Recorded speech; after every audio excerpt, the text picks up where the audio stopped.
आज एक family function attend करने के लिए मैं जोधपुर आया हुआ हूं और जैसे ही मैं लंच पे जाता हूं ना, मैं हमेशा लोगों से बात करने में बड़ा इंटरेस्टेड रहता हूं जब भी कोई मेरे से आके बात करता है।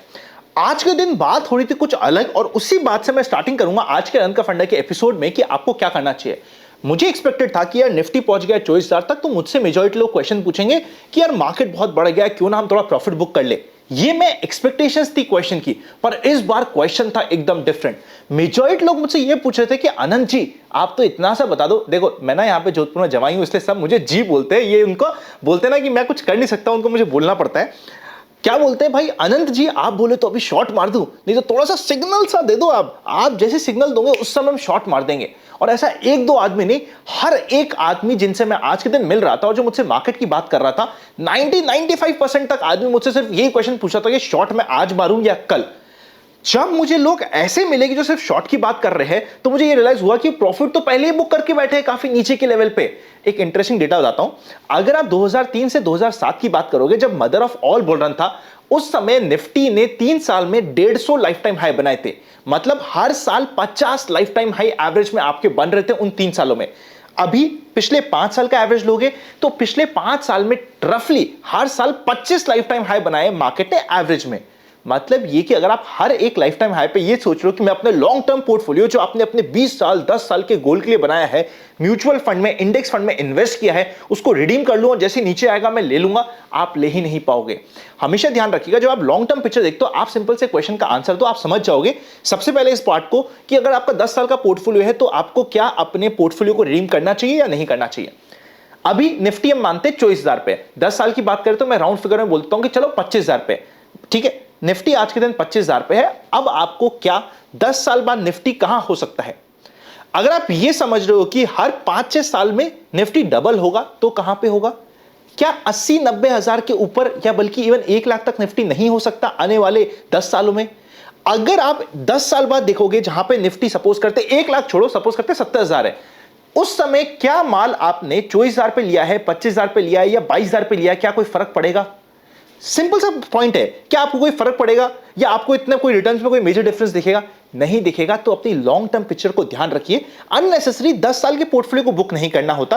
पर हां, सपोज करते हैं आपके पोर्टफोलियो का allocation small cap mid cap में बहुत एक्सेस हो गया, वहां पे आपको लग रहा है वैसे ही बहुत चल गया, आप वहां से थोड़ा निकाल के लार्ज कैप में पार्क करना चाहते हो, मैं समझ सकता हूं। या फिर आप ये समझ रहे हो कि मेरे लॉन्ग टर्म पोर्टफोलियो है पर मुझे इस अगले 1 साल में कुछ पैसे की रिक्वायरमेंट है, इसलिए मैं 20% अभी ही रिडीम कर दूं बिकॉज 1 साल में तो मुझे रिक्वायरमेंट है, आप कर सकते हो, बिल्कुल ठीक बात है।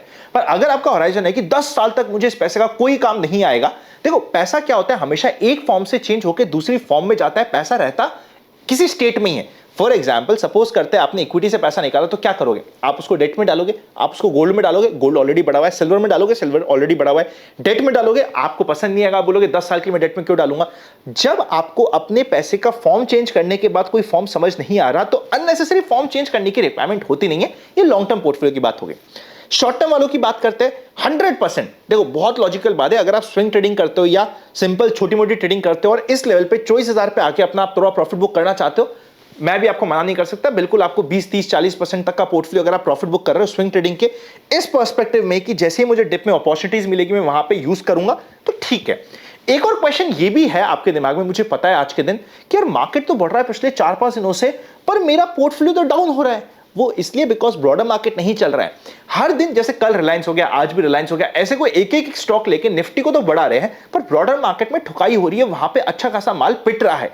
इसीलिए आपका पोर्टफोलियो जनवरी में बहुत चला था, मिड कैप स्मॉल कैप, अप्रैल में चला था, इवन जून में अभी तक चल ही रहा था। तो इतने समय आपका मिड कैप स्मॉल कैप चल चुका है। अब अगर थोड़ा सा रुक जाता है और लार्ज कैप चलता है तो आपको डरने की बात नहीं होती। और वैसे भी वैल्यूएशन के पर्सपेक्टिव में लार्ज कैप आज के दिन ज्यादा बेटर लग रहे हैं, तो वहां पे थोड़ा परफॉर्मेंस आना इज ओके। आई होप आपका ये डाउट भी क्लियर हो गया होगा। और सिर्फ आप नहीं हो, आप मुझे चलिए कमेंट करके बताइए कितने लोग ऐसे हैं जिनका पिछले 2-3 दिन में पोर्टफोलियो तो नहीं बढ़ रहा, मतलब पोर्टफोलियो तो या तो नेक टू नेक या फिर डाउन है, पर निफ्टी बढ़ रहा है, उनको समझ नहीं आ रहा ये हो कैसे रहा है। अगर आप में से भी कुछ ऐसे लोग हैं जिनका नहीं बढ़ रहा है पोर्टफोलियो, कमेंट करके बताओ। और ये कोई नई बात नहीं है, ये आपका डाउट हो गया।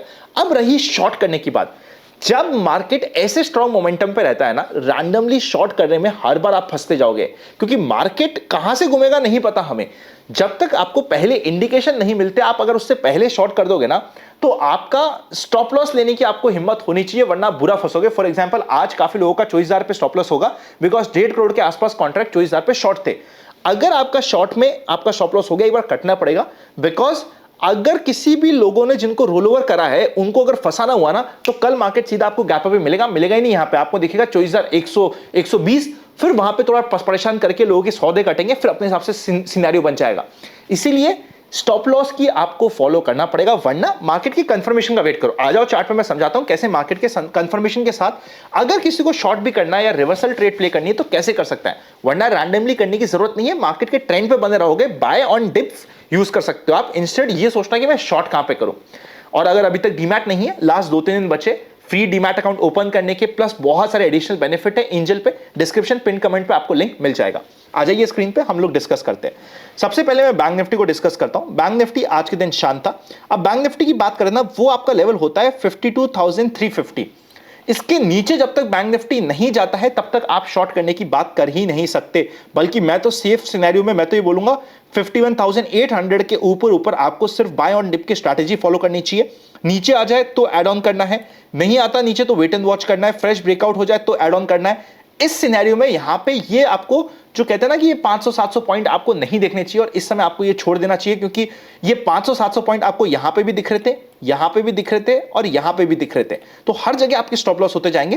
ट्रेंड के साथ बने रहने में ट्रेडिंग की आपकी प्रोबेबिलिटी बढ़ जाती है। आप में से कई लोगों ने ये भी पूछा, अनंत आप कहते हो कि यार यहां पे मार्केट रिट्रेस करे तो ऐड कर लेना, तो हम शॉर्ट ही कर देते हैं। भैया शॉर्ट नहीं किया जाता, रिट्रेस में ऐड करने पे यूज करेंगे तो वो मार्केट के ट्रेंड में बढ़ रहे हैं। 51,800 कभी भी कटता है नीचे की साइड तो ऑब्वियसली यहां पे एक शॉर्ट इनिशिएट हो जाता है, और 52,400 के स्टॉप लॉस के साथ ये एक शॉर्ट ट्रेड बहुत प्यारी बन जाती है। निफ्टी की बात कर लेते हैं। निफ्टी में वो सिंपल सा लेवल होता है 23,800 का।